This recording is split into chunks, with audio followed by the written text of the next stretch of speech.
You've been trying to align the financial sector with the vaccine distribution programs and trying to get one to help out the other. What has the experience been like? What can you tell us about the challenges you faced?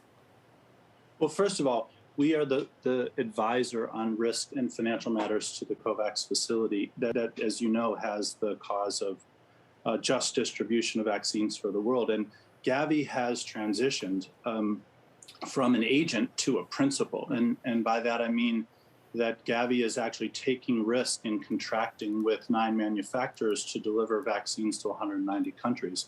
So Citi has been working really tirelessly in that mandate across all elements of risk for the COVAX facility, everything from helping build financial and risk models, optimizing the contracts, mitigating vaccine and sovereign credit risk, de-risking the operations in the back end as we push more through this new COVAX facility, managing liquidity and of course, just governance and risk paradigms around what is no doubt since war, the greatest public-private partnership to come together in the vaccine world. Jay, maybe you can provide some of the details in terms of the challenges you're facing on the ground. What are maybe the most difficult parts when it comes to financing this vaccine rollout across the world? So first of all, you just talked about what it is like to see a large number of the wealthiest countries in the world that sign contracts for the first part of this year ahead of the developing countries. And so getting supply fast and furiously to the developing countries is a challenge. And on top of that, we had the headwinds of India. So COVAX has a target of 2 billion vaccines by year end. We think now that with the Indian situation, we've signed, and COVAX will sign a number of new contracts with J&J, with Moderna, with Novavax, to get to 1.9 billion by the end of the year. So that has been a tremendous challenge. But funding is a challenge. I mean, quite frankly, manufacturing to scale with diverse geographies, developing funding strategies that are creative, including the 9.7 billion that's been donated by the G7 and others to the COVAX facility for the poorest 92 countries, and of course the variants.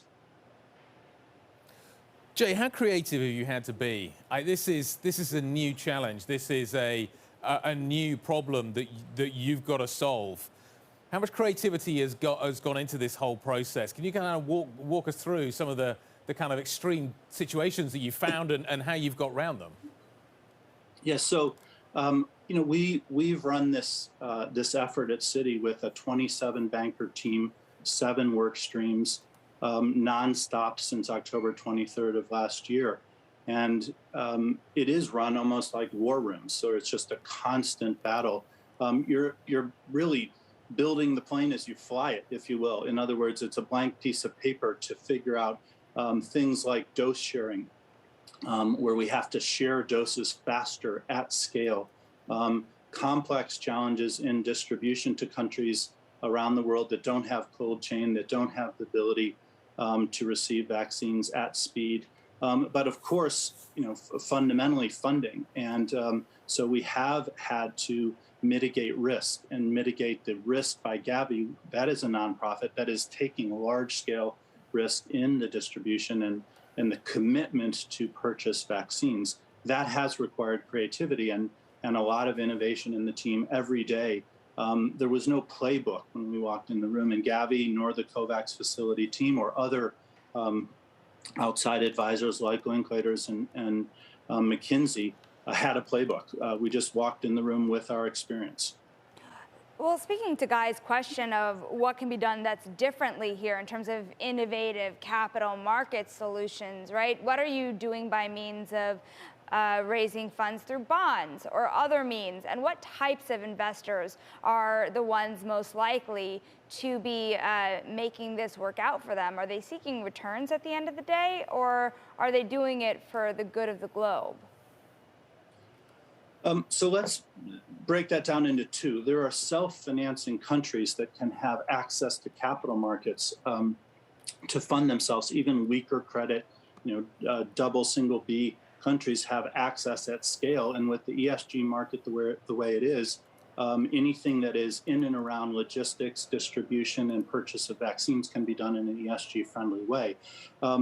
The real challenge as we go into a variant world, as we go into higher WHO targets for next year, maybe moving from 20% to say 50, 60%, the amount of vaccines, the doses required for the world is multiples of where we are now. And that's going to require every book in the chest in terms of funding. For example, the use of SDRs so that countries can use this new IMF tool to fund vaccines.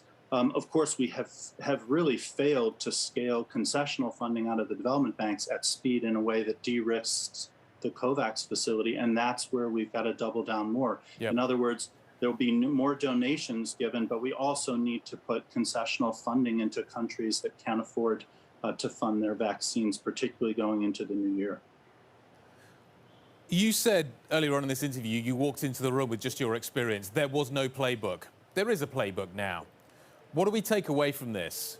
What does the situation look like post-pandemic? If you had to do it all again, how would you do it differently? I'm just kind of curious as to, now that the infrastructure almost exists, the institutional knowledge exists, what it would look like next time. So 3 things. One is we can always get better. We're still getting better. Second, it's absolutely not over. I mean, these variants it is a race against the variants and the speed. We need a Marshall Plan of multiples of what's been committed so far to stop the variants from either full-on pandemic-like new mutation or super variants. And the world's got to understand that the amount of monies necessary to fund that dwarf or are tiny compared to what it would mean to relive what we went through last year.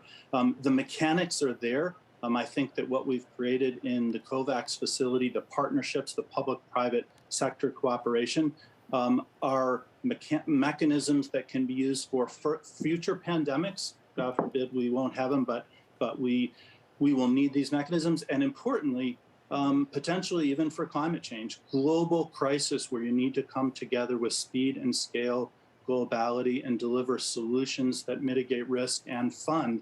Climate change looks a lot like this, and we've created mechanisms now to be able to do that. Jay, this relates to getting back on the road, getting to other countries. You're doing a global effort, and I'm wondering how much your bankers are getting used to traveling again as they're doing their jobs, meeting global clients, or are there still concerns when it comes to the variants that are really keeping them from doing business like they used to? So I think we're still watching the variant movie unfold. And it's not just Delta, but certainly the contagion speed of Delta is a cause for concern. Where clients want to see us, we're back in front, vaccinated face to face. Where clients prefer to continue to Zoom, we Zoom all day with clients around the world that want to do that. I think it's very much geography and client specific. We moved into a world where virtual can work, and so if people have a hesitancy, we can do that. But hopefully, we will move, at least in vaccinated geographies deemed to be safe. We're in front of our clients where we can be.